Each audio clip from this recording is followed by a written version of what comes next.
Not nuclear weapons, not some grand geopolitical chess move. It was a banana. Specifically, it was about protecting the profits of one company that had turned a simple yellow fruit into the engine of an empire. That was the United Fruit Company. And by the middle of the 20th century, it controlled more land, more railways, and more politicians in Central America than most actual governments did. The banana had become a weapon of economic control, wielded by boardrooms in Boston against democracies in the tropics. That was 1954.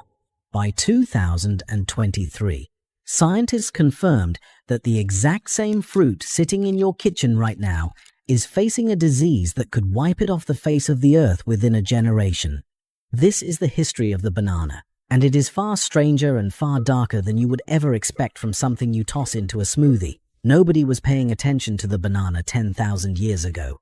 It was not the fruit we recognize today. The original wild banana grew in the dense tropical forests of Southeast Asia, in the region we now call Papua New Guinea, and it looked nothing like the bright yellow crescent sitting on your counter.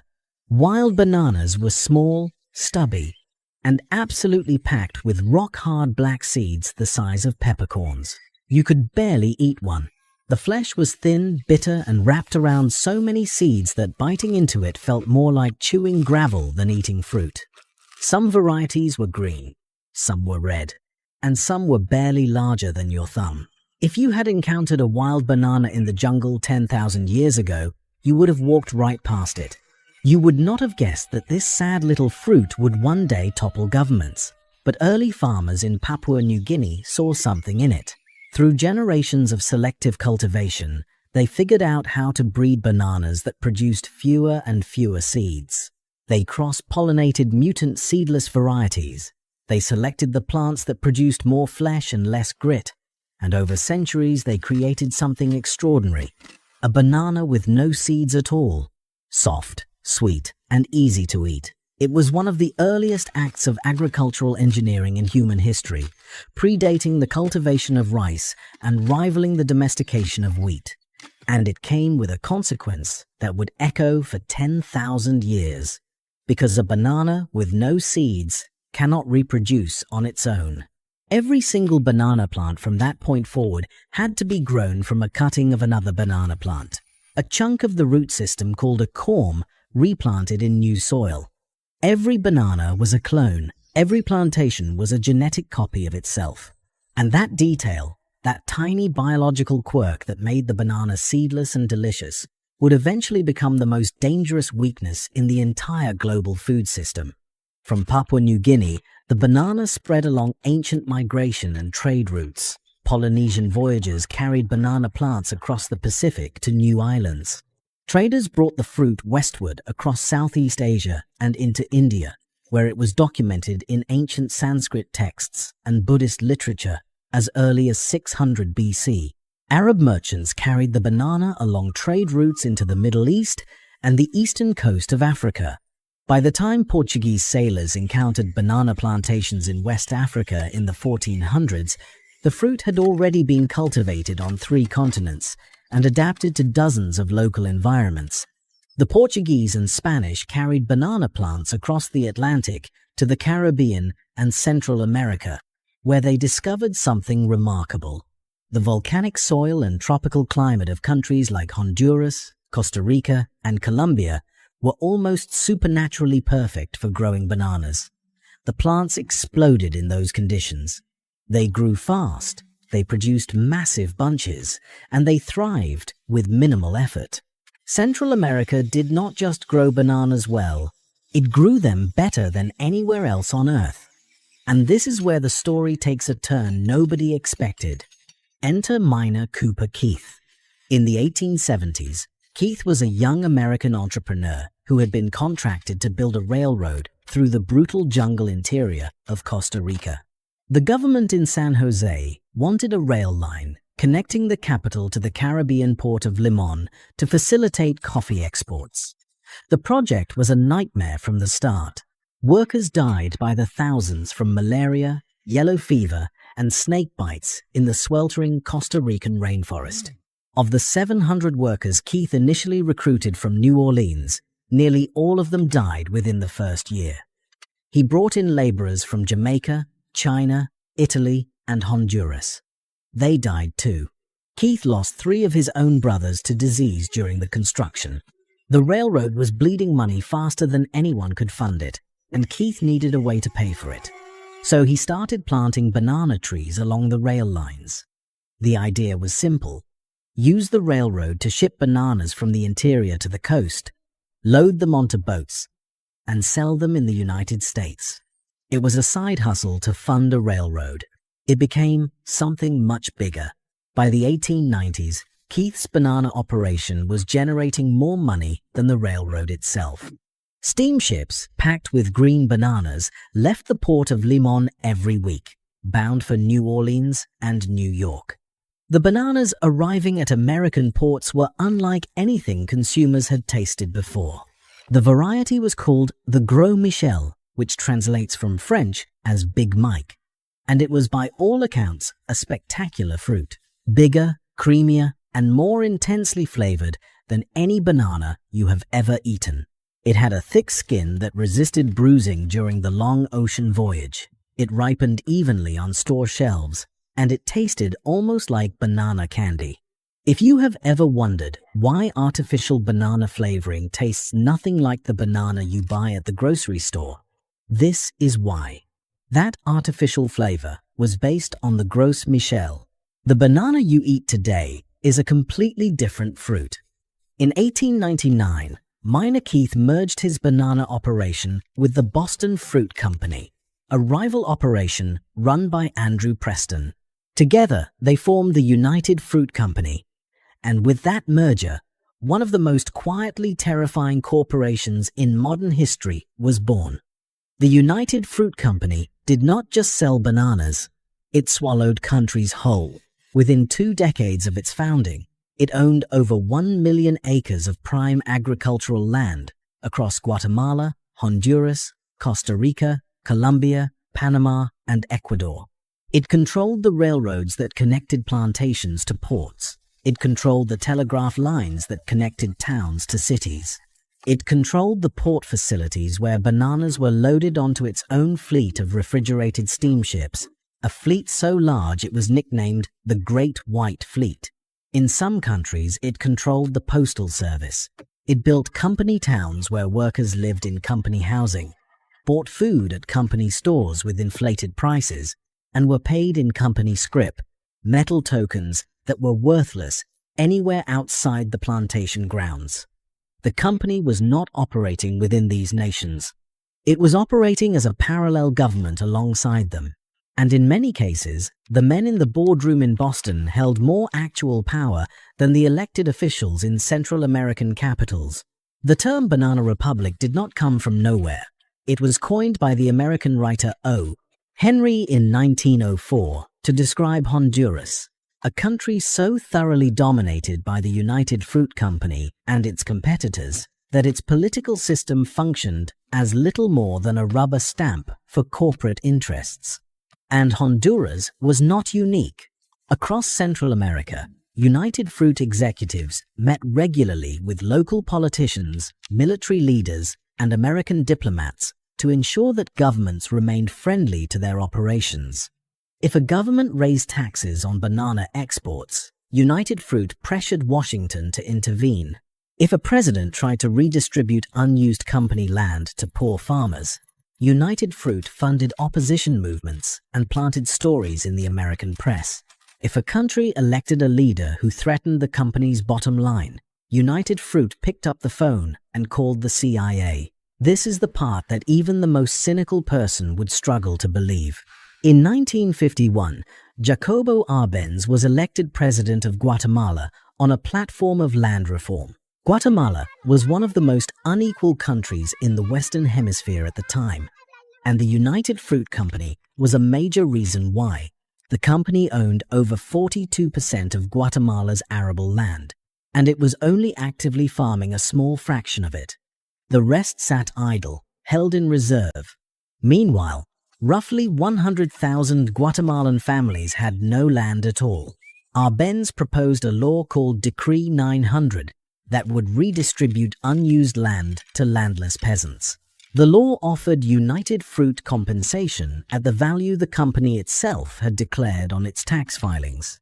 United Fruit had been dramatically undervaluing its land on tax forms for years to reduce its tax burden, so the compensation amount reflected the company's own dishonesty.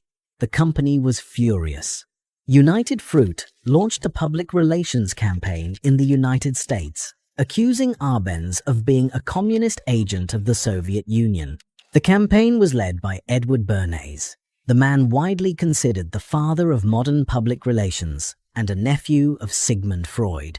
Bernays planted stories in major American newspapers, organized fake grassroots opposition groups, and convinced journalists and politicians that Guatemala was falling to Soviet influence. He arranged for American reporters to visit Guatemala on carefully staged press trips designed to make the country look like a communist stronghold. It was not true. Arbenz was a moderate social democrat, not a communist. His land reform was modeled partly on programs in the United States itself, but the campaign worked. In 1954, the CIA launched Operation PBSUCCSS and overthrew Arbenz in a military coup that installed Carlos Castillo Armas, a compliant military officer, as dictator. Guatemala descended into a civil war that lasted 36 years and killed an estimated 200,000 people. I mean, think about that for a second. A fruit company helped overthrow a democracy, and Guatemala was not even the worst of it. In 1928, workers at a United Fruit banana plantation near the town of Ciénaga in northern Colombia went on strike. They were demanding basic rights, actual cash payment instead of company scrip, an 8-hour workday, access to sanitation facilities, written employment contracts. The Colombian government, under intense pressure from United Fruit and the United States, sent the Colombian army to break the strike. On December 6, 1928, soldiers opened fire on the striking workers and their families who had gathered in the central plaza of Ciénaga. The soldiers used machine guns. Estimates of the dead range from 47, according to the official government count released at the time, to nearly 2,000, according to union leaders and later historical research. The Colombian government initially claimed that no one had died and that the strike had been resolved peacefully. The American embassy in Bogotá sent cables to Washington confirming the massacre, but recommended that the United States take no public action. The event became known as the Banana Massacre and was later immortalized by Gabriel Garcia Marquez in his novel 100 Years of Solitude, where he depicted the army loading corpses onto train cars and dumping them into the sea. The massacre was barely reported in the American press at the time. United Fruit continued operating in Colombia for decades afterward, as if nothing had happened. This was the world the banana built. A fruit that cost a few cents at the grocery store in Des Moines or Philadelphia was propped up by military coups, labor massacres, and the systematic exploitation of entire populations across Central and South America. The yellow banana on the breakfast table in a suburban American kitchen was connected by refrigerated steamship to a supply chain that ran through some of the most violent corporate behavior of the 20th century. But the banana empire had a vulnerability that no amount of political manipulation could fix. And the clock was already ticking. The Gros Michel was perfect in almost every way. It tasted better, it shipped better, and it grew reliably across the entire tropical belt of Central America and the Caribbean. There was just one problem. Every Gros Michel banana on Earth was genetically identical. Every single one was a clone of every other one. They all descended from the same parent stock, carried the same DNA, and shared the same strengths and the same weaknesses. And when you plant millions of acres of genetically identical organisms, you are not building a farm, you are building a target. In the early 1900s, a soil fungus called Fusarium oxysporum, known informally as Panama disease, appeared in banana plantations in the Panamanian lowlands. The fungus attacked the root system of the Gros Michel, infiltrated the plant's vascular tissue, and blocked the flow of water and nutrients from roots to leaves. Infected plants wilted from the inside out, their leaves yellowing and collapsing one by one until the plant died. The fungus spread through the soil and water supply, and once it infected a plantation, there was no cure. You could not spray it away with pesticides. You could not treat the soil with chemicals. The fungus produced microscopic spores that persisted in the ground for decades, waiting for the next banana plant to infect. The only option was to abandon the infected land entirely and move to fresh soil somewhere else. And because every Gros Michel was a genetic clone, every single plant was equally vulnerable. There was no natural resistance anywhere in the entire population. Not one plant out of millions had the genetic variation to fight back.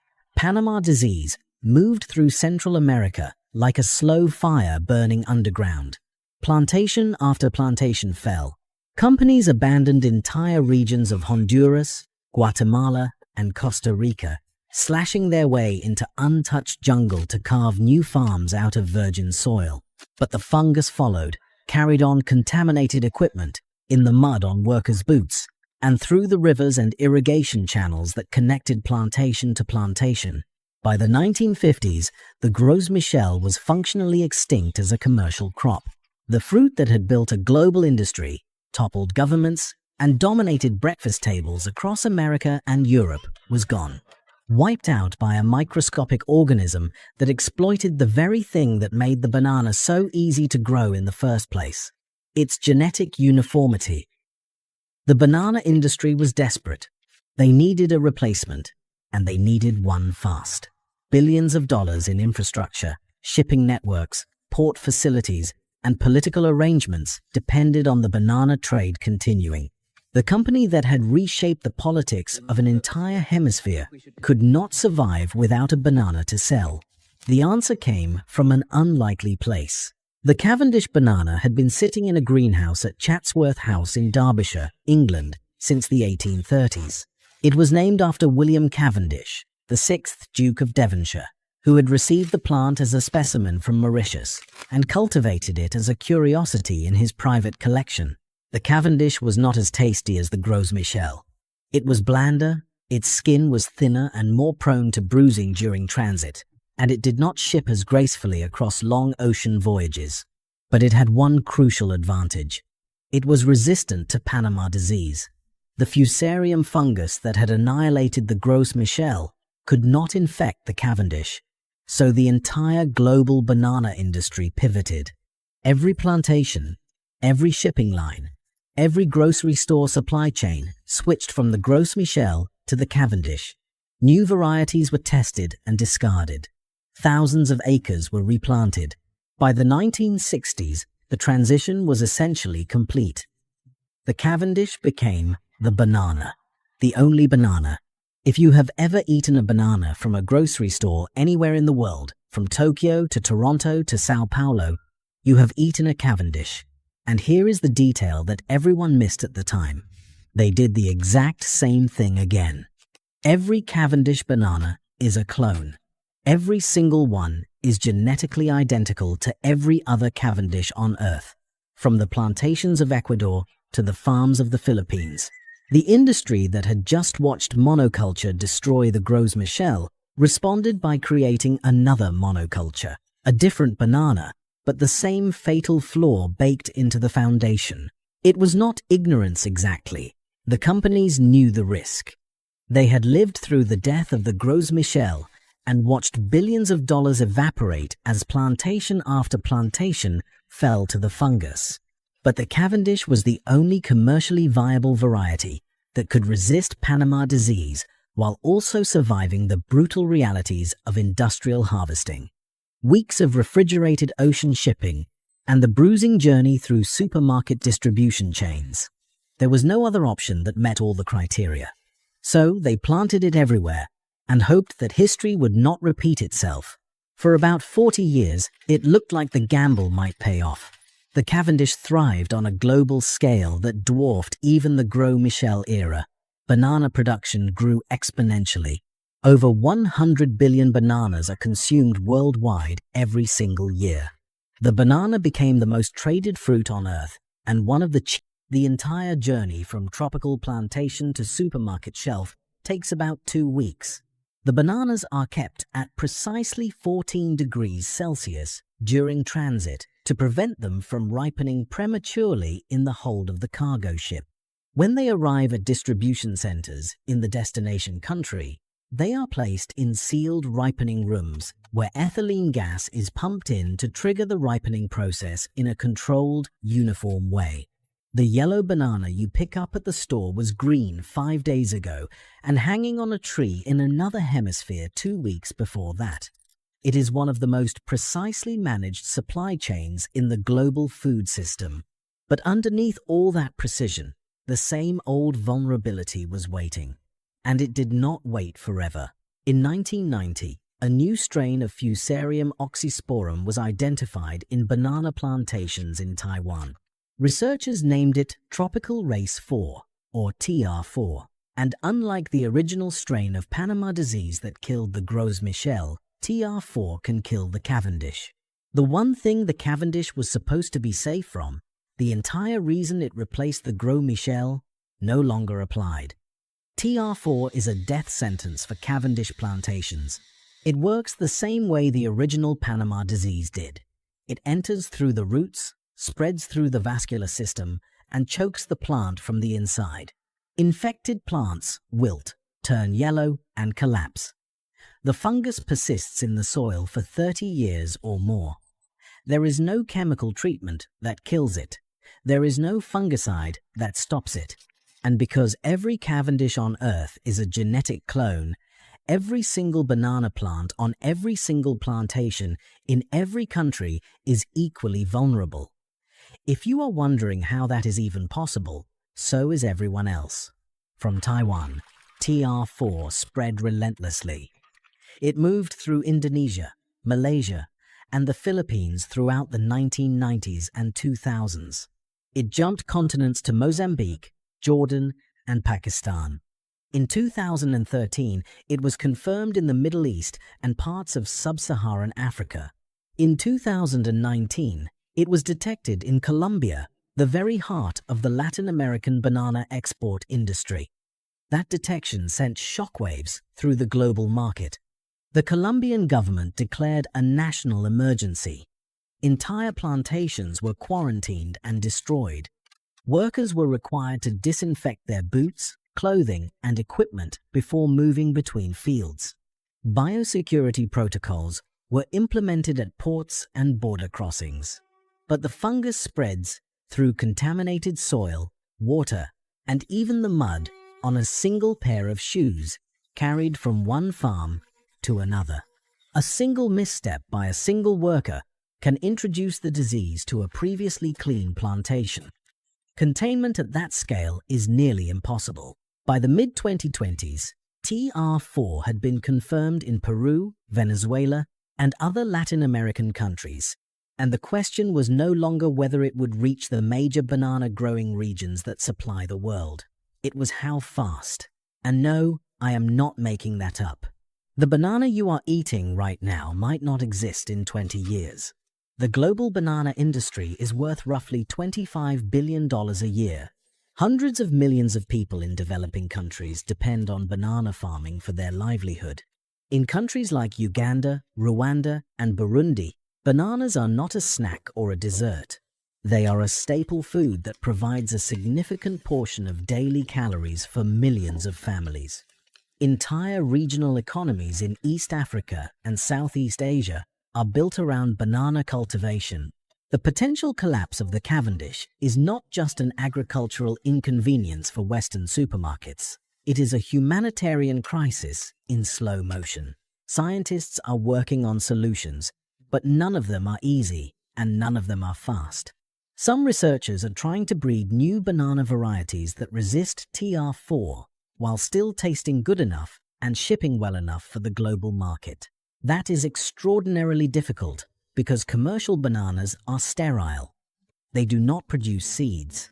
Conventional breeding requires painstaking cross-pollination with wild banana species from the forests of Southeast Asia, and the results are unpredictable, slow, and often commercially unviable. A new variety might resist the fungus but bruise too easily for shipping, or ship well but taste terrible, or taste fine but produce too few bananas per plant to be economically worthwhile. Other researchers are working on genetically modified bananas that have been engineered with resistance genes from wild banana relatives. A team at Queensland University of Technology in Brisbane, Australia, has developed a Cavendish variety modified with a gene from a wild banana species that shows strong resistance to TR4 in field trials. Early results from test plantations in the Northern Territory of Australia are promising. But genetically modified crops face significant regulatory hurdles and deep public resistance in many countries. Getting a GM banana approved for commercial sale and accepted by consumers and governments across dozens of countries could take years, even decades. And the fungus is not waiting for the paperwork to go through. There is also the deeper question that hangs over the entire situation. Even if scientists develop a resistant banana, will the industry simply repeat the same mistake a third time? Will they plant the new variety as a monoculture across millions of acres, creating the same vulnerability all over again for some future pathogen to exploit?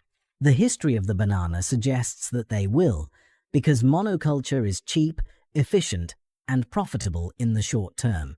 Genetic diversity is expensive and complicated. It means growing multiple varieties, managing different harvest schedules, dealing with inconsistent sizes and flavors, and accepting lower yields. The banana industry has always chosen scale over resilience, efficiency over safety.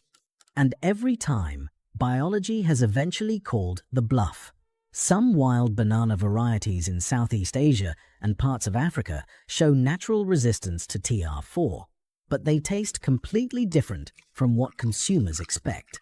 They are smaller, seedier, starchier, and sometimes barely recognizable as bananas to someone raised on the uniform yellow Cavendish. Convincing the global market to accept a fundamentally new kind of banana would require a massive shift in consumer expectations, marketing, and supply chain infrastructure. It has happened before, when the world switched from the Gros Michel to the Cavendish in the 1950s and 60s, but that transition took decades, cost billions of dollars, and was driven by desperation after the Gros Michel was already gone. It was not a proactive choice. It was a panicked reaction. Meanwhile, small farmers in the Philippines, Indonesia, and East Africa are already watching their Cavendish plantations die. These are not multinational corporations with diversified portfolios and the resources to absorb losses and pivot to new varieties. These are families whose entire income depends on a single crop that is slowly being consumed from the roots up by a fungus they cannot see, cannot treat, and cannot stop. For them, the banana crisis is not a future hypothetical to debate at agricultural conferences. It is happening right now, in real time, field by field, plant by plant. The banana has been through all of this before. A beloved variety destroyed by its own genetic weakness. An industry scrambling for a replacement. The same structural flaw, repeated because the economics demand it. The Gros Michel